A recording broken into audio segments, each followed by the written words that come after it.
We might see a replay of he does snipe the tech lab. So he does know that this barracks is here. Look for this barracks to be lifted up and moved back to the main base. There's no reason for this barracks to stay here anymore, and I think these Zerglings have done their bit. You know, they basically took out quite a few Marauders here. And look at that. Once the harass ends, then he is going to move his Banshees. And I would actually like to see him attack, actually, while those Zerglings, and basically divide Glade's attention away from harassing. Because what you always want to do is, people naturally think of defense more than offense. If you can put the opponent on the defense, their offense will slip. So, Oxygen was holding off these links. He could have just A-clicked his Marine Ball. And then they would have taken care of the links. And then he could have with Cloak, Banshees, he could have actually stood here and actually took out the hatchery. I mean, we can see that Glade is playing very, very defensively now, and that is exactly what he's supposed to.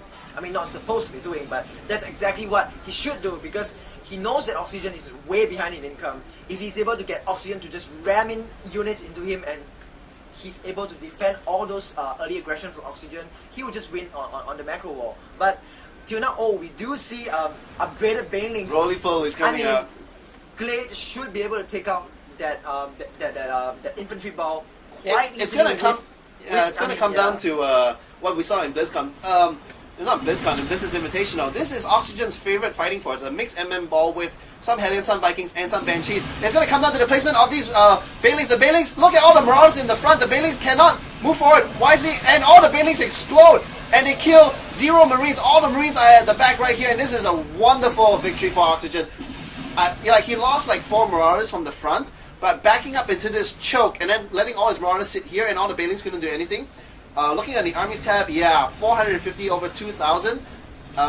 If Oxygen wasn't in the lead, he is definitely now. There are 3 Banshees in the air, and all Glade has is roaches. Do we even see a Hydra then? We have 5 Hydras on the way. I don't know if this is going to be enough. And what is this Queen doing? This Queen has diarrhea and is just crapping out all these tumors. And I think Glade, I don't know if Oxygen should be wasting time. I think he's taking Glade's bait, and Glade's like, I need to buy time, so I have a Queen with full energy, let me crap out a whole bunch of tumors, and this is actually significantly delaying Oxygen. I think it delayed the push by like, what, 15 seconds? Yeah, but as you can see from the Terran army, this is a formidable Terran army.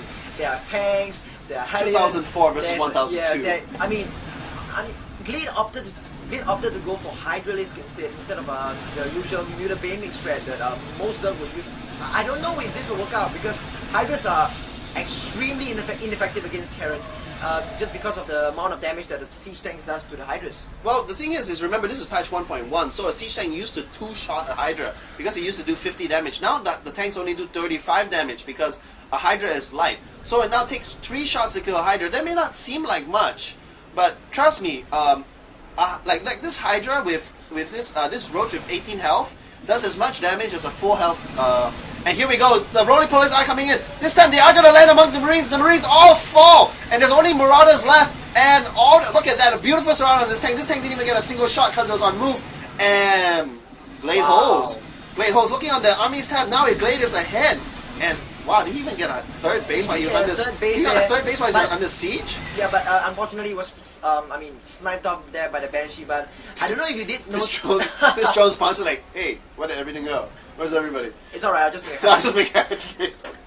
But I don't know if you saw that surround, but Glade did a fantastic surround with the Speedlings, and it enabled the Banelings to just roll in, destroy the Marines. The Hydras were not taking damage. That is the most important part of that engage. And remember, Marauders, the reason why Marauders seem so strong and so fearful is because they do 20 damage to armor. Against any Protoss ground force, except Zealots. Zealots are light. But against Stalkers, Sentries, Roaches, Marauders absolutely destroy. But Hydras are light, so technically, against a Marauder, it's as if they have double the health, because they only take half the damage. This is, technically, against a Marauder, a Hydra has more health, because it's like 160 and a Roach only is 140. And they do twice the DPS of a Roach, but they only are a fraction of the cost. But, of course, the counter to Hydras is tanks. But with only 1 tank there at the battle, and a 2nd tank arriving late to the party, I don't think Glade was able to hold it. And look at this little sneak attack. There is no Overlord here at all to see this. There are no creep tumors. Glade actually is like listening to this cast or something. And look at that, crapping out a whole bunch of creep tumors. But I really don't know why Glade does this, because it really serves not much purpose, because other than spreading the creep faster. And this attack, I don't know, man. There are 4 tanks. Remember what I said about Hydras being really, really bad against tanks? And these overlords are just running to their doom. I don't know. And here comes the Banelings. There are tanks. The tanks are on siege. 2 tanks are on siege. There are links from behind. Actually, the links came from behind. They took the first salvo from the tanks, and every tank goes for it. Oh my god, I don't know if you saw that. He ran links from behind. The first shot ran in, the Hydras came here, and he started one-shotting the tanks, because the tanks were going for the lings. And he didn't even lose his army. He lost like looking at the units lost, yeah, look at that. Glade's only lost 6,000, and there are almost 9,000 lost for Oxygen, but what a way to fool the AI, man. Tanks killing lings, that's not worth it, man.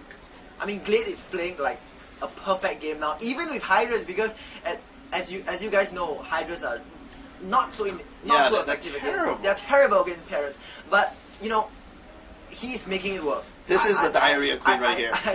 I don't understand. They are in. Oh, we do have a drop. This is Oxygen's last gas. He needs to kill some critical tech structures. There is no critical tech structures here. These Banelings might do actually a lot of damage. He does get 1 splash off. This queen is going to go down, but it doesn't matter. There's going to be Fungal Grove. Where's the Fungal Grove? Beautiful Fungal Grove. All the Banelings go into the Fungal Grove Marines, and he does lose an Infestor, but man, that was the MVP right there. That Fungal Grove trapped all 4 medvacs. And looking on the units tab, how many medvacs he has? He still has 3. I was just about to say there are Infestors on the field, and then you were like, oh, there was a drop on it, and the Infestors did their job. What a fantastic Fungal Grove that was. It just stopped all the harass there that Oxygen could throw at Glade, and oh my god, I think this game is over. No, yeah, I think Glade is firmly in the lead. Did you see that little maneuver right there? He had his Banelings here, so these units couldn't move here to kill these critical tech structures. But he just moved it in, moved it back, moved it in, moved it back, and Oxygen couldn't really engage, because if he steps on the creep, he's gonna die. The Banelings are gonna catch up too fast. And he bought time for his army from the 3rd base to run up here. The Banelings were just buying time. Once the Infestors came, 1 Fungal Grove, all the Banelings ran in, and Oxygen's army just died. Looking at the production tab, there are 46 Zerglings on the way. I mean, this is game over. Oxygen did its best. No, Glade is in full cat mode. I've said this in another game. When Glade is like his playstyle is really, really playful. If he knows he's ahead, he'll kind of like toy with his food. He will like make there's no reason to make like this ridiculous number of Banelings, because he knows that you have like what 12 Marines and you make 18 Banelings. Like what? So he's in full like kitty mode right now. He's just I'm gonna toy you, Oxygen, and I'm just going to just ram my Zerg swarm right down your throat. Look for Glade to actually grab a 4th base now. Oh yeah, he does have a 4th base, and we do see an engage now. The Hydras are sniping a lot of SCVs there. Oh my god, the SCVs just got toasted there by. I mean, the Hydras were in the right place at the right time, and I was just saying that he should be getting a 4th base, and we do see him grabbing 29 to 55. Yeah, man, this is. And the gold is up. The gold is already up, so. This is and we see the transfer right here. So bad for Oxygen. He is desperately trying to get his 3rd base up. He is trying to siege up and provide like maximum like defense against the Zerg Swarm. But we do see 3 Ultras on the way, and we do have that important Cardinals planing. That is so important for the extra 2 armor. I don't think it's gonna get there. That Fungal Groves are coming out, and oh my god, this is Banelings! GG! Oxygen GG's out of this game. Oh, I mean. Through this game, it can be like a Hydralist versus Terran tutorial, because when you're playing against such a high level player like Oxygen, and you do use Hydralist to win, I mean. The thing is tanks shoot really slow. They have only a speed of 3. So if you can distract the first Salvo of the tanks, you actually do very, very, very well. But people forget that the splash radius of a tank is roughly this big. So if this tank was to hit this Hydra right here, he's going to hit this Infestor, he's going to hit this. So basically it's going to be, last time, 50 damage times 5 units. It's going to do 250 damage per shot. And now that they've nerfed it to 35 damage, instead of taking 250, it maybe takes 150. That's a huge nerf, man, because that not only nerfs the initial hit on the first unit, it nerfs all the splash as well. I mean, this patch has really, really helped Zerg. Yeah, I mean, but I was really surprised there by Glade's commitment to the Hydras, because when I thought he made like 6 Hydras, he was just there to like defend against Banshees, and he would subsequently transit into a more standard muta baneling. But well, he made Hydra's work against Terran, so. No, I think the other thing we're missing out is because Glade had a lot of links, and last time, remember, if the tank did 50 damage and the Zergling only has 35 health, they kill all the Zerglings in this area. That can be up to 12 Zerglings. But all these 4 tanks, they shot at all this huge swarm of Zerglings, like 40-something Zerglings, and most of them didn't die. The Zergling it hits will die because it's 35 damage on 35 health. But all the Zerglings around it will live, even though they have low health. And I don't know, I think Blizzard buffed Zerg indirectly too much, and I'm really not happy with patch 1.1 changes. Because I think it's well, I'm happy. Yeah, I'm happy too because I'm a Zerg. Just as a shoutcaster, this army composition would never ever happen in 1.0. And this is grand finals, man. This is $5,000 cash prize. This is not a small thing, and it's kind of sad to see Terran lose like this. But well, Glade made it work against the Terran, and I mean, this is a fantastic game. Yeah, but no question, Glade definitely played his best. He was behind, but I think the critical point where Oxygen lost the game was he made this factory and he made that starport, and he didn't do any damage with his Hellion drop. He didn't do any damage with his Banshees, and then he was really behind from there. Yeah. But thanks guys for listening to our cast. I hope you like our insight. Do leave us comments in the YouTube and on the forums. And yeah, we're gonna cast Game 2 of the Grand Finals. And this is HD Phoenix and HGHX signing out. See you guys.